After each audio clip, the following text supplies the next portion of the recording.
You plant the reliable vegetables every spring. You bring home those perfect little seedlings from the nursery, set them carefully into the soil, and imagine baskets of fresh food just a few months away. You water them when the weather turns hot, you protect them when the temperature drops, and you pull weeds so they don't have to compete. For a while, everything looks promising. The leaves are green, the plants are growing, and you start thinking this might finally be the year your garden really produces. But by midsummer, something always starts going wrong. One crop suddenly bolts in the heat. Another gets chewed apart by insects. A few plants simply stop growing and sit there doing nothing until they slowly fade away. And by the time fall arrives, the garden that looked so promising in spring has turned into a patch of tired plants and empty soil. Now you're standing there looking at the beds and realizing something frustrating.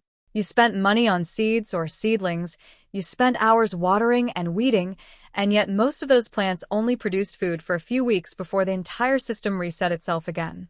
And next spring are expected to start from scratch. That cycle of buying, planting, hoping, harvesting a little, and then starting all over again is what most gardeners believe is completely normal. But the truth is, that system is built almost entirely around annual plants. Crops that grow fast, produce once, and then disappear. Which means every single year, you have to start the whole process again.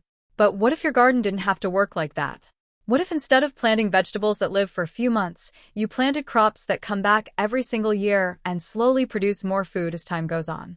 Because those plants exist. And once you start growing them, the entire way you think about gardening changes.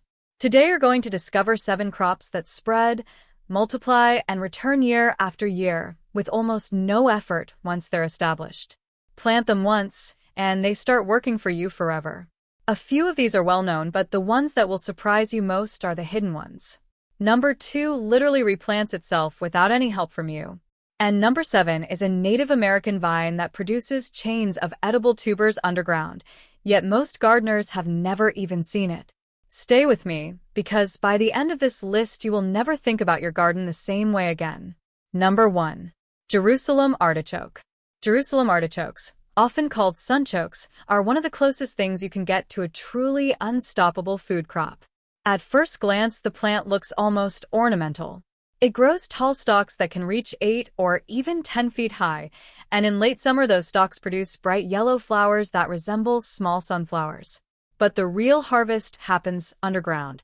Beneath the soil, the plant forms clusters of knobby tubers that look a little like ginger roots. These tubers are completely edible and have a crisp texture with a slightly nutty flavor. What makes them remarkable is how easily they reproduce. When you plant a few tubers in the ground, each one develops into a tall plant that creates many more tubers below the surface. During harvest, you can dig up as many as you want, but it's almost impossible to remove every single piece from the soil. And that turns out to be the secret of their persistence. The tiny fragments you miss don't disappear.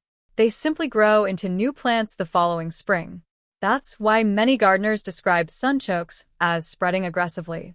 But if your goal is building a reliable food source rather than maintaining a perfectly tidy garden bed, that trait becomes an advantage. Over time, a small patch can slowly expand and produce large quantities of edible tubers with very little attention from you. Number 2. Egyptian walking onion. The Egyptian walking onion is one of the strangest plants you can grow in a garden because instead of relying on seeds, it multiplies using a completely different strategy. As the plant grows, it sends up hollow green stalks that look similar to scallions.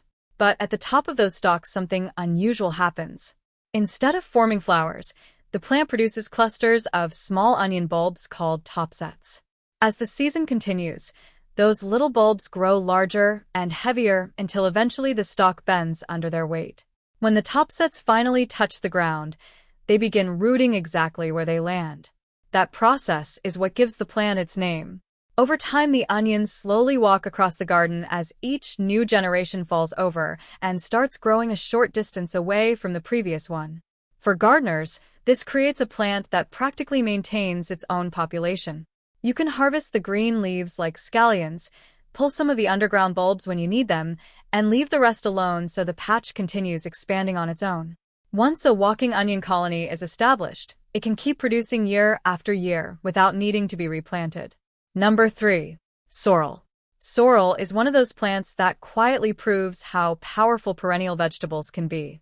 While most garden beds are still empty in early spring, sorrel is often already pushing fresh leaves up through the soil. In cooler climates, it can appear astonishingly early, sometimes when the weather still feels too cold for almost any other vegetable to grow. The leaves look somewhat like spinach, but the flavor is completely different. Sorrel has a bright, lemony taste that instantly wakes up soups, salads, and cooked dishes. That flavor comes from natural oxalic acid in the leaves, which gives the plant its signature tang and makes it feel surprisingly refreshing when eaten fresh. What makes sorrel especially valuable in a long-term garden is the way it forms a permanent clump. When you plant sorrel once, it settles into the soil and returns every year from the same root system. As the seasons pass, the clump slowly becomes larger and more productive, sending up more leaves each spring. Another advantage is its tolerance for conditions that frustrate many other vegetables. Sorrel can grow happily in partial shade, which means it works well along the edges of gardens or beneath taller plants where sun-loving crops might struggle. It also handles cool weather far better than most leafy greens. Instead of sowing seeds again and again for early spring salads, a single sorrel plant can provide a dependable harvest of greens for many years, quietly returning each season as soon as the soil begins to warm. Number 4. Lovage. Lovage is a plant that surprises people the first time they see it growing at full size. What begins as a small herb eventually becomes a tall, leafy plant that can reach 5 or 6 feet in height, towering over many of the vegetables around it. The flavor of lovage is often compared to celery, but it's deeper and more aromatic. A small amount can bring the same savory quality to soups, broths, and sauces that celery normally provides. Historically, that made lovage incredibly valuable in traditional kitchen gardens across Europe, where families relied on hardy herbs that could return year after year without needing constant attention. Unlike celery, which is usually grown as an annual crop and often demands rich soil and careful watering, lovage behaves much more like a rugged perennial. Once established, it develops a deep root system that allows it to come back each spring with renewed growth. The plant expands gradually over time, producing larger clusters of stems and leaves with every passing season. Gardeners who grow lovage often discover that a single mature plant can provide more usable flavor than an entire row of celery. You can harvest the leaves throughout the growing season, cutting the outer stems while allowing the center of the plant to continue growing. This steady pattern of harvesting encourages new growth and keeps the plant productive for months. Because it returns reliably every year and asks for very little in return, lovage slowly becomes one of those background plants that makes a garden feel stable and permanent. It's always there when you need it, quietly providing flavor long after many annual crops have come and gone. Number 5. Asparagus. Asparagus is probably the most famous example of a vegetable that rewards patience with decades of harvests. When people first learn how long asparagus beds can produce, it often changes the way they think about planting food crops. The beginning requires a little faith. When asparagus crowns are planted, the young plants need time to establish themselves. For the first couple of seasons, you typically avoid harvesting altogether, allowing the roots underground to grow stronger and expand through the soil. But once the plants are mature, something remarkable happens every spring. As the weather warms, thick green spears begin pushing up from the ground. These tender shoots grow rapidly, sometimes several inches in a single day, and they can be harvested while they are still young and flavorful.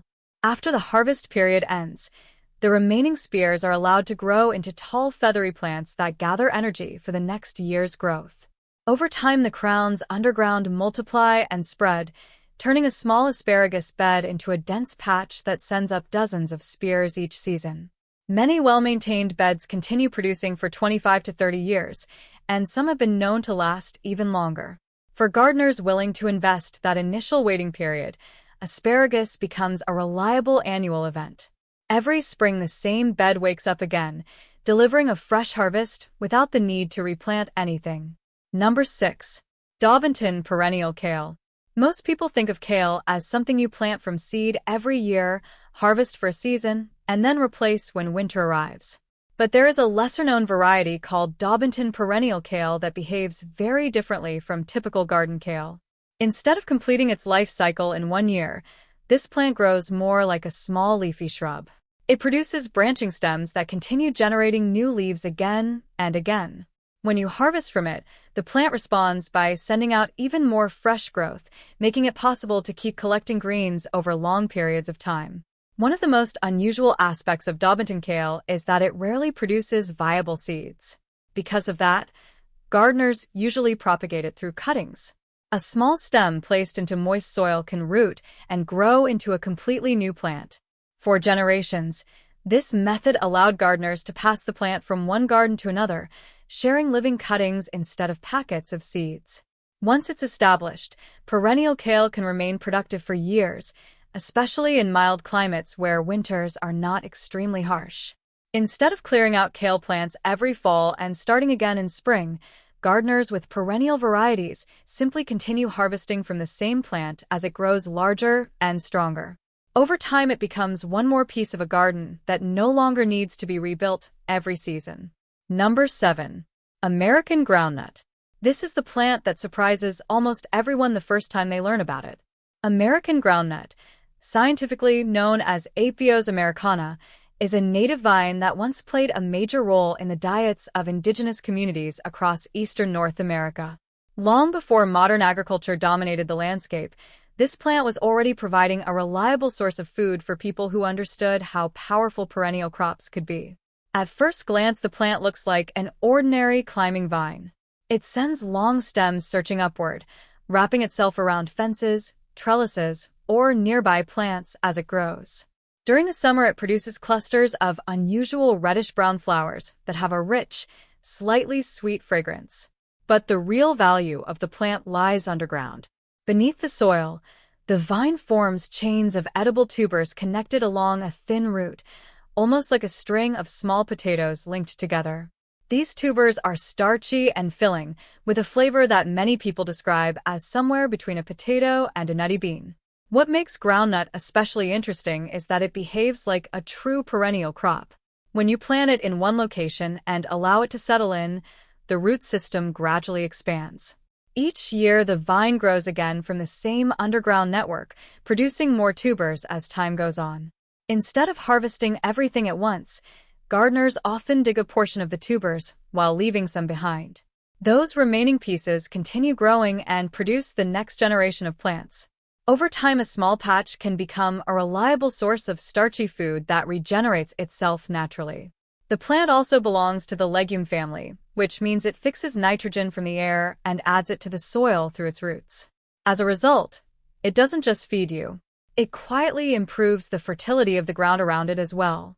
For anyone interested in long-term food security, American groundnut represents something very powerful, a native perennial crop capable of producing both calories and protein while continuing to grow in the same place year after year. When you step back and look at these plants together, something interesting starts to become clear. This isn't just a random collection of unusual vegetables. It's a completely different way of thinking about how a garden can work. Instead of relying entirely on annual crops that disappear every year, perennial plants allow food production to build slowly over time. Tubers like Jerusalem artichokes and groundnuts store calories underground. Long-lived greens like sorrel and perennial kale provide fresh leaves when many other plants are still struggling to grow. And crops like asparagus and lovage quietly return season after season, becoming more productive with every passing year. Even the self-multiplying crops, like walking onions, quietly expand their own populations without requiring you to start again from seed. The longer these plants remain in the ground, the more productive they often become. What begins as a few small patches can eventually grow into a living system where something edible returns every year with less and less effort. Instead of rebuilding the garden each spring, you begin managing a landscape that is already working. And that shift is what turns a simple backyard garden into something closer to a permanent food forest. Now I'm curious about something. Which of these plants surprised you the most? Was it the walking onions that replant themselves, the underground chains of tubers from American groundnut, or the fact that a plant as tough and overlooked as Daubenton kale can keep feeding you for years without ever needing to be replaced? Let me know in the comments which one you would plant first. And if you want to keep building a garden that feeds you year after year instead of just for a single season, make sure you subscribe and turn on notifications. Once you start growing plants like these, you're not just planting vegetables anymore. You're planting a system that can keep feeding you for years.